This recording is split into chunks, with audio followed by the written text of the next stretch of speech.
to A1R Psychic Radio here on Moonstruck TV with Amanda Hall Psychic, all the way from the Gold Coast. Hope you're having an absolutely fantastic week wherever you are on this planet of ours. Look, I know there's lots of things going on around the world, and I get a little bit, I suppose, bored with it sometimes, that, you know, all the politics and the weather events and the this and the that and the other, and you just sort of think, let me just have some nice news. Let me have some happy news.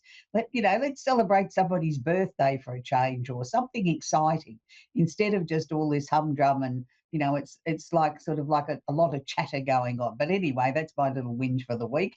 So here we go with the Simply Tarot card of the week this week. It is the Nine of Cups. Now, the Nine of Cups is a really pretty card. It's improvements underway, or feeling a little bit smug or pleased with yourself. Look, there's many times in our lives, I think, that we could feel quite excited in our lives. We could feel that there's certainly, we've worked hard, we've got improvements underway, and it's well deserved, and we're happy about that. And we're really pleased to see things moving forward. But we also have to be guarding against the fact of feeling a little bit smug. Sometimes that can come across to other people that maybe aren't doing as well or aren't having as good a time in their lives, that you're coming across as being a little bit smug. So, at times there, I think we need to sort of just look at things and sort of rein in our enthusiasm a little bit, and sometimes consider somebody else may not be having such a great time in the world. And that, we have a right to feel pleased and, to be proud of ourselves. But we also need to have one eye on somebody else that might be travelling as well as what we are, and just be considerate of that, and maybe sort of give them a little bit of a helping hand. And I don't mean hand out advice. I mean, make some suggestions. Is there any way I can help you? Is there anything I can do to help improve your situation? And then from that, let the conversation flow. There may be something that you can do, or some sort of pearls of wisdom you can share with them, or even share with them a little scenario or a story of how you got to be here, that, life wasn't always this rosy. Sometimes it's a matter of just sharing our knowledge, our wisdom, and sometimes just our experiences, and showing someone else we care. So it's a beautiful card, and it's a card that needs to be sort of honoured in that way. So this week I want to say happy birthday to all the Geminis. I mean, we've just ended the sign of Gemini. Now, for those people that don't really understand astrology, and I know a lot of people have a vague understanding, or they read it in the newspaper or online or wherever you get your information from, the sun can actually enter a sign as early as the 16th of the month, or as late as the 24th. So it's a very wide window. The average is somewhere around the 20th to the 22nd of the month. But as I said, in rare occasions, it can be as early as the 16th and as late as the 24th. So here in Australia, it's the 21st today. I know overseas it's only the 20th, but the sun has actually officially hit into Gemini. So happy birthday to all the Geminis. It's a really exciting time of the year for you guys, because it's the time when you can shine.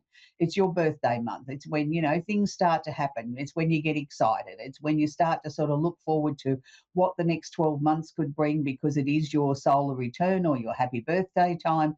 And it's like there's an air of excitement in the air. And it doesn't matter what your star sign is when the sun comes around to be in your sign, we all get this uplifted feeling of energy, of excitement, of anticipation, another brand new year, not just the birthday presents and the cake, but it's sort of like a resurgence of energy for each and every one of us. So happy birthday to all the Geminis. So we're going to move on to the next part of the chart now. We're working with Taurus now. So we're going to be working with the earth signs, Taurus, Virgo, Capricorn, and the opposite sign of Scorpio. What I'm about to share with you will filter over to all the other remaining signs. It'll wash over it, but it won't be as intense. So we've got Mercury, the planet of communication. Now, Mercury in Taurus here really wants you to dot the I's and cross the T's. So Mercury is sort of focusing on things that are going to be connected with money, or the value systems that we believe in, the things that we stand by. And it's very, very interesting, because quite often with Mercury sitting in Taurus, we don't sort of always associate Mercury with Taurus. We tend to think of Mercury as being a little bit of a trickster, or likes to play around or play with words or be a little bit out there. And the Taurian energy is very subdued. It's very practical. It's very logical. Some people say a little bit slow. I'm not necessarily going to say slow. I'm going to say it's methodical. They think think about things. They don't sort of open their mouth until they've clearly thought about something, particularly with Mercury here. Now, it's interesting with Mercury here, it's conjunct the planet Uranus, which is the planet of the unusual, the unexpected. So you could expect maybe some meetings might go in a completely different direction to the way that you had anticipated. And then it's going to be this sort of like bolt of lightning, this coming out of nowhere, this, you know, razzmatazz factor that you weren't expecting that sort of creates a different ambiance or it creates a different meeting. So if you're a Taurus and you have to go into a meeting, or a Virgo, a Capricorn, or a Scorpio, be very, very careful of the fact that with Uranus here, it can either be good or it can be not so good. So, you know, you've got to be very careful of how you choose your words. Don't let your temper run away with you. Don't let sort of things blow out of all proportion and you say things that you don't mean, that are then too hard to sort of rectify and bring back together. So that's, you know, a big warning there. For the rest of us, it's sort of like not quite as intense, but it is also, if you are going into meetings, regardless of your star sign, make sure that you go in there well informed, know what you want to achieve, and don't back down from that. But don't do it in a way that you act in haste or anger or out of frustration and sort of give in or change your mind or do something. You know, steady, steady, calm, calm is the approach there that's needed. So we also have the North Node. Now, the North Node is not actually a planet.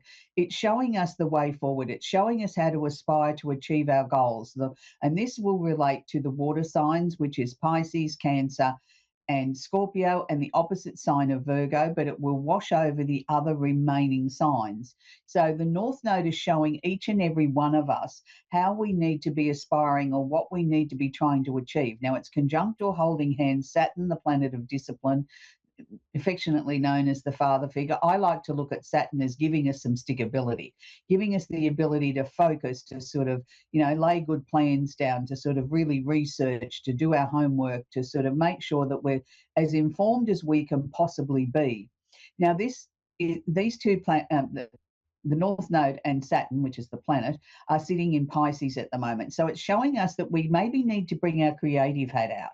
You know, sometimes Pisces gets a bad rap because people tend to think of Pisces being two fish chasing their tail, can't make a decision. Nothing could be further from the truth. If you're a regular viewer of my show, you'll know that I quite often say that Pisces to me is the strongest of the 12 signs, because to me it collectively gathers up all the information, all the wisdom, and the negative points from the previous 11 signs and brings it in with its own flavour into the 12th sign. It's not the dustbin as far as I'm concerned. It's the plethora of knowledge and wisdom and being able to sort of tap into previous signs and so say, oh, I'll have a bit of that and a bit of this and a bit of that. And that brings the wisdom. It brings the creativity. It can bring us out of the fog that sometimes that, you know, Pisces people seem to be in. But, you know, there's always a clearer way at the end of the tunnel. And, you know, this is what this is showing us, that we have the opportunity, the aspirations to each and every sign to be able to move forward now, to set our goals. What are we hoping to achieve? What are we trying to achieve? In what sort of timelines? And sort of work diligently towards that. And that's really important. Now, we also have another conjunction here, but now we're going to change energies with this conjunction of what I've just been speaking about with the North Node conjunct Saturn in Pisces. We still have within the allowable orb or degrees in astrology, we now have another conjunction with the planet Neptune. Now, Neptune has actually changed signs and is in Aries. So, yes, it's still going to be bringing up this train of three planets together, and all the conjunctions. But we're now going to bring the fire signs into this as well. So this is Leo, Aries, and Sagittarius, and the opposite sign of Libra. So it's going to really be affecting those sort of 8 signs more so than the remaining signs. So it's like really sort of focus, 6 signs, I beg your pardon, and the remaining 6 signs. So really focus on, you know, at the moment that there could be some new, different directive ways that we need to be approaching things. Neptune here is bringing the creativity. Neptune's bringing the opportunities to sort of think outside the square, to sort of be creative, come up with some new ideas. And it's sort of saying, let's put a little bit of a me first slant on this. You know, sometimes we need a little bit of a shove. We need a little bit of a push to get going. And that's what the Aries energy is going to bring here, is going to catapult us forward. So it's a really exciting time for anybody, no matter what your star sign is. if you're trying to get some breakthroughs, if you're trying to get some new things happening or sort of want to go in a different direction, you've got lots of opportunities there at the moment, but make sure you do it in a structured way. But then when you've got the structure in place and you know exactly what it is you want to achieve, then you've got to put that me first hat on, regardless of your star sign, and push forward. Really, really important. So still continuing in the Pisces sort of energy, we have the moon at the moment is conjunct or holding hands, what's known as the part of fortune. Now, the part of fortune is not a planet as such. It's another Arabian part. It's one of those little other areas of astrology that astrologers sort of tend to look at. Some like it, some don't. And that's okay. You know, like we all take on board the information that we need. But with the moon sitting here, yes, of course, the moon is affecting Pisceans and the water signs. Again, I'll refresh your memory for those Cancer, Scorpio, and the opposite sign of Virgo. But what it's asking here is on an emotional front, particularly for the water signs, and it will wash over to the others, but not quite as strong, is that we have the opportunity to really make our heart sing. We really have an opportunity to get in touch with our emotions. What are our emotions trying to tell us? Are they positive? Are they negative? Are we trying to sort of move past an emotional battle or an issue that we've been struggling with, or an issue we've been struggling with another person? If that's the case, we've got the opportunity here to clear this up, to get some clarity, to get some movement, to get some change happening here. And this is showing us that this is the part of fortune. This is what we've been hoping to achieve. And we need to be able to do that in a way that is very positive and very enlightening for everybody else. So if you're one of the other remaining sort of signs, the other 9 signs, it'll just wash nicely over you. So, you know, it's a good time if you need to talk about something of an emotional level, whether it's on a personal level or whether it's on a professional level. Now is the perfect time. We also have Jupiter, the planet of opportunity, expansion, and luck, has been sitting in Gemini now for a while. So it's sort of slowly moving through there. The sun hasn't got to the point where it's holding hands with Jupiter just yet, because the sun's only just gone into Gemini. But over the coming weeks, it will come to the point where they will be holding hands, and we'll have a discussion about that then. So Gemini is bringing in luck and opportunity and new beginnings and things that are sort of starting to ramp up, particularly for Gemini, Aquarius, and Libra, and the opposite sign of Sagittarius. So if you're in one of those 4 signs and you've been looking to make some changes with your life, maybe a new job or move house or do something exciting, sort of, you know, the world's at your feet at the moment. You've got many opportunities that will cross your path.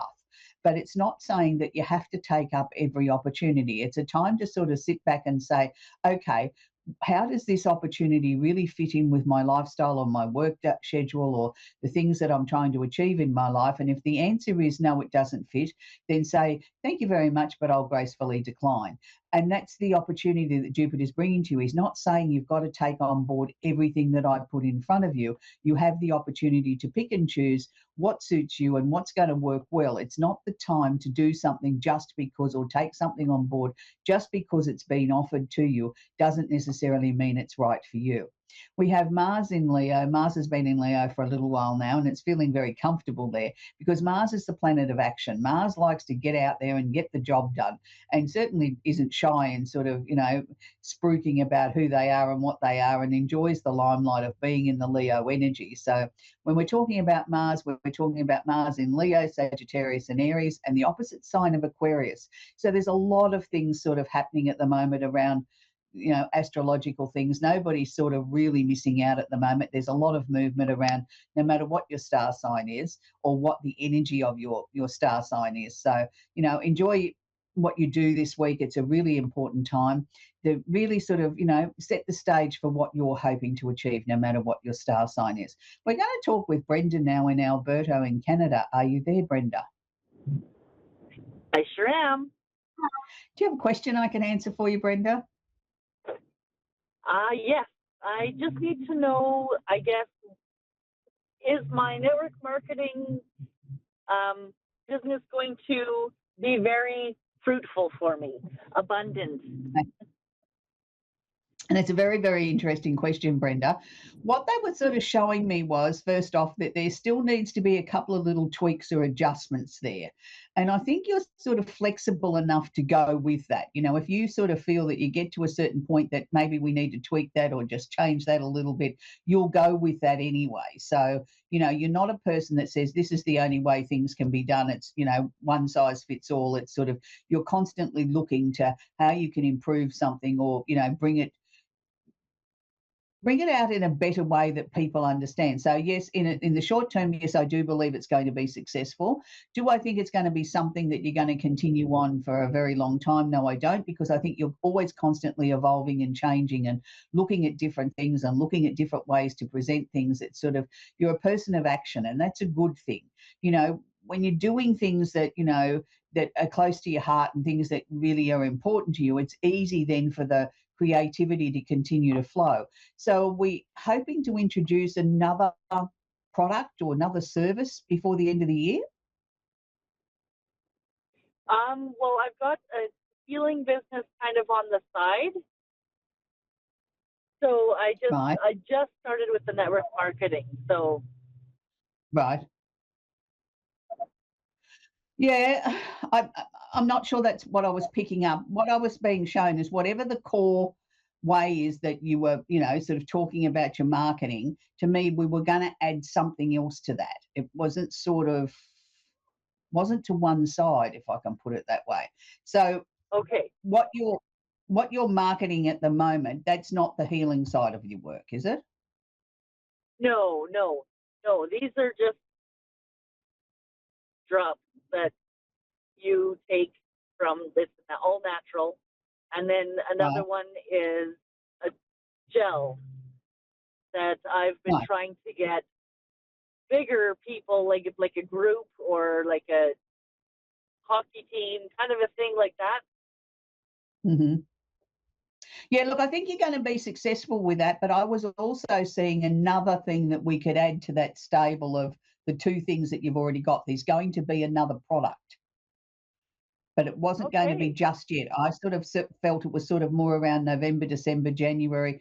Not necessarily where you're launching it then. Maybe that's when it crosses your path and you think, oh, this really fits with what I've already got. You know, it's sort of like it's like if I put the things in a basket, this fits nicely in the basket with it. It's good. It's solid. Look, Okay. I think there's going to be some quite interesting things that are going to cross your path, Brenda. I mean, yes, I do believe that you'll get it out there to a sporting team. I actually think there'll be probably two. It's sort of like, can I do the two simultaneously, or do I have to be exclusive to one? Only you can answer that when you get to that time, and which is the best way to go, and you know, to continue on with your journey with this because you truly believe in these products. But when this third one comes along, it's like it completes the picture, and I don't understand why, because both of these products can stand alone. You don't need to have both. You can use one or the other or both. So this third one sort of just brings it into another league of its own again, and it's good. Look, there's going to be lots of people that are going to sort of approach you about why don't you do this and why don't you do that, or how about looking at my product. Look, I want to say to you, I want to bring it back to like what I was just talking about with Jupiter and Gemini. You don't have to take on board everything just because it's offered to you. Unless it really feels right in the gut and your intuition is screaming that this is what I need to do, then I'd sort of, yeah, look at it, explore it. But if it doesn't grab you that real strongly to begin with, then say gracefully decline and say, great, thank you very much. I'll keep it in mind. Do you know what I mean? And move on. I don't want to see you get bogged down in just looking and trialing and exploring somebody else's products because they think that you're the greatest thing since sliced bread and you're going to get, you know, going to give them a name. Do you know what I mean? Like people are going to be caught up I in your do. Yeah. enthusiasm. And that's where I want you to be really hard in that way. It's sort of, it's either a yes or a no. And that's where your intuition or your gut feeling's going to come in. You'll know when somebody approaches you or plonks a bottle of pills on your desk in front of you, it's either a yes or no before you explore it. So I don't want to see you get bogged down and wasting too much time on other people's dreams, if that makes sense, Brenda. Absolutely, it does. Yeah. Okay. Yeah, that's where we're going to leave Brenda now. I hope that's helped you, Brenda. It sure has. Thank you Okay, so much. we're going to work with You're very, very welcome, sweetie. We're going to talk with Jennifer now in Ontario in Canada. It must be Canada's turn this week. Are you there, Jennifer? Hi. I'm good. How are you? Hi, do you have a question? I'm very well, sweetie. Do you have a question I can answer for you, darling? Um, I'm just kind of wondering which way to go with my basically my life, my work, you know, where I'm supposed to be, because I have a feeling who I am, but I don't know how to get there, if that makes sense.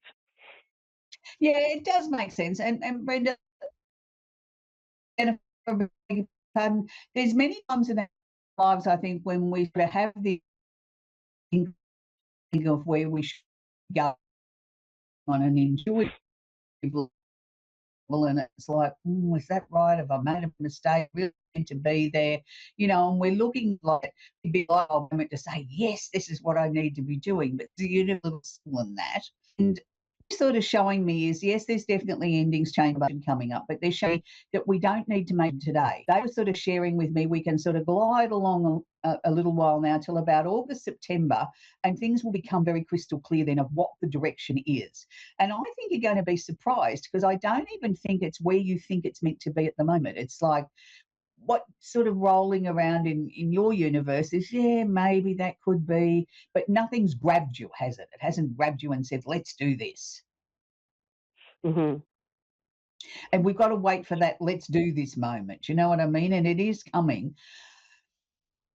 They never show me what professions people should go into or whatever. They just show me a series of symbols, and it's like we've got to put the pieces together in the jigsaw puzzle. But what they were sort of showing me here was, this is something I think that a lot of people are going to turn around and say, what? I really didn't think you'd go that direction. As if you're doing something that people that are closest to you are really confused or surprised by. It wasn't a direction that they thought you'd go. So that's the only clue that they've given me. But what they also have shown me is, once you land on this idea, it will feel so right, as if you've always known this is what you were supposed to do. There'll be no question about it. It'll just be a matter of, how do I achieve this? How do I make this happen? Have you been having some very strong dreams? Yes. I want you to start taking a little bit more notice of those and writing it down, even if it's, when you get up in the morning and you jot it down on a pad and pen, what the dream was about. How did you feel? How did you feel emotionally? What sort of clothing were you wearing? Was there any sort of era that, was it today's modern world, or was it, something that went way back that you didn't understand? All these things will be clues. These are like pieces to the jigsaw puzzle. And if, for argument's sake, you had a dream and you were selling oranges, but in the dream, you had the oranges in a basket. They weren't in a plastic bag like we get from the supermarket these days. They were in a basket, and you were dressed in a very long, what seemed as a very old-fashioned outfit. Then that's the clue, is we've got to go back and find basically what era that dress was from. Why we're looking at something that maybe is a past life knowledge or a past life wisdom that you're bringing in, and looking at the pieces that come with it. And when we have dreams, it's also very important to be very aware of how we emotionally felt in the dream. Were we happy? Were we sad? Were we confused? Were we whatever?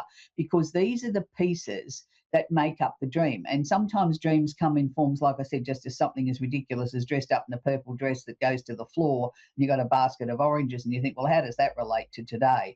But if we break up the component pieces, we start to see a little pattern of forming. And it's not necessarily saying you've got to go and sell oranges. It's just sort of, it's different things. It's maybe, showing you that the component piece is, these are going to be loose, and that, they don't need to be packaged, or whatever the case may be. But I know you're going to go into something completely different to what you're thinking at the moment, but they didn't show me physically what it was.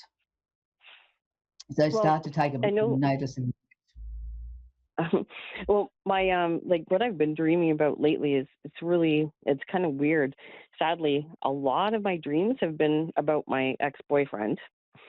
Right. And I can't figure them out. So a lot of times, I feel happy in them, and then I feel all kinds of emotions. So I don't know if that means anything. Okay. Well, all right. Yeah, well, he was an ex for a reason. There was obviously a reason why the relationship came to an end. So maybe what Yep. you're doing is going through and clearing out, there was happy times, you were in love, you were excited, you were pleased to be together, but then all of a sudden three wheels fell off the car, for whatever reason. And sort of maybe it needs to take you back there to clear that before they can start giving you dreams for the future. But also when you were, Oh, before you mentioned it was your ex-boyfriend, I thought you were going to say you'd had dreams of loss, because to me it was sort oh, of like I was putting things away. I was letting go of things. okay. Did Now, you say if we law? if we have dreams of loss or death, it doesn't necessarily physically mean we're going to lose something, and it doesn't necessarily mean somebody's going to pass away. It's just showing us that things are coming to an end. Like that's the end of that chapter, that era, that we now sort of have new things coming into our lives. Look, I think your dreams are gonna now sort of start to show you a pattern moving forward for where you need to be going for the future, Jennifer. So unfortunately, sweetie, that's where we've got to leave it. We've come to the end of the show. I hope that's been of help, and just please pay attention to your dreams. So it's really, really interesting when we have dreams. They're very strong, and they are messages from the other side that we've got to put them together like a jigsaw puzzle. And sometimes they're very clear and sometimes they're a little bit cryptic. So this week I want to leave you with a song that was very, very big hit here in Australia by an English singer who moved to Australia in 2009. It happens to be his birthday today, and that wasn't the reason why I chose this song. It was just every time I sort of started to think of what was going to be the song of the week, this song came back to me. So it's by Leo Sayer, and it's When I Need You. So until next week, of course, we need you, and we have lots of other shows coming up over the network over the next few days. So please feel free to keep joining us each week for more shows here on A1R. So until next week, When I Need You by Leo Sayer. Bye for now.